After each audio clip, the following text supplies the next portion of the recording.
ગાંધીનગર લોકસભા ક્ષેત્રના લોકપ્રિય સાંસદ અને કેન્દ્રીય ગૃહ તેમજ સરકાર મંત્રી અમિત શાહના ઉમદા અભિગમ અને અનુપમ પહેલ રમશે બાળક ખીલશે બાળક અભિયાન અન્વયે ભાજપના કાર્યકર્તાઓ દ્વારા એકત્રિત કરાયેલા બિનવપરાશી રમકડાઓનો કલોલ વિધાનસભા આંગણવાડીના બાળકોમાં વિતરણ કાર્યક્રમ પાલોદિયા પ્રાથમિક શાળામાં યોજાયો।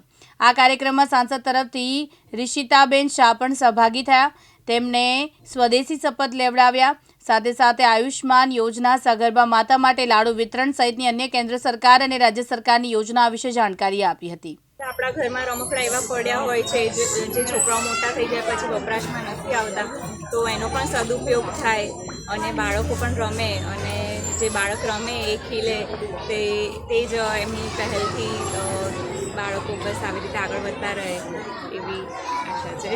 વધુ એક અભિયાન આપણે શરૂ કર્યું છે જે સગર્ભા મહિલાઓ હતી એમને પણ લાડુનું આ બાજુ જજો નુકસાન રાખ્યું નુકસાન હા, એ અંતર્ગત શું કહેશો?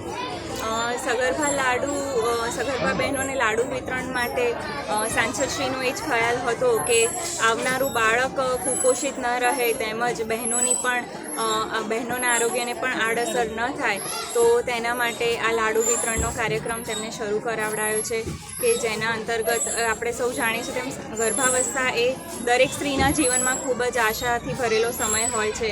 તો આ સમય દરમિયાન બહેનોને એમનું શારીરિક રીતે તે લોકો કોઈ કુપોષિત ન રહી જાય, તો તેના માટે આ લાડુ ગ્રહણ કરવા માટે એમને પ્રોત્સાહિત આપણે સૌ કરીએ।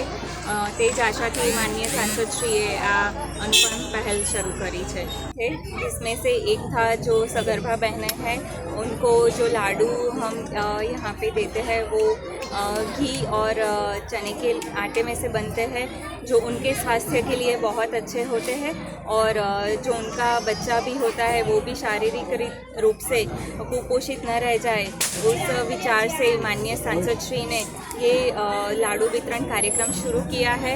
और उससे आगे भी सोच के उन्होंने ये जो हमारे घर में बिन उपयोगी जो खिलौने पड़े रहते हैं तो उन्होंने वो भी एकत्र करके जिसको ज़रूरत है उनको ये खिलौने देने के लिए भी वो पहल भी उन्होंने शुरू की है, और जिससे बच्चे आजकल जो टीवी और मोबाइल में लगे रहते हैं वो उनसे थोड़े से दूर हो और उनका मानसिक विकास भी हो। उस हिसाब से ये अनोखी पहल जिसका नाम है रमशे बाळक खिलशे बाळक वो उन्होंने शुरू किया है। अवकाश बारोट, दिव्यांग न्यूज़, गांधीनगर।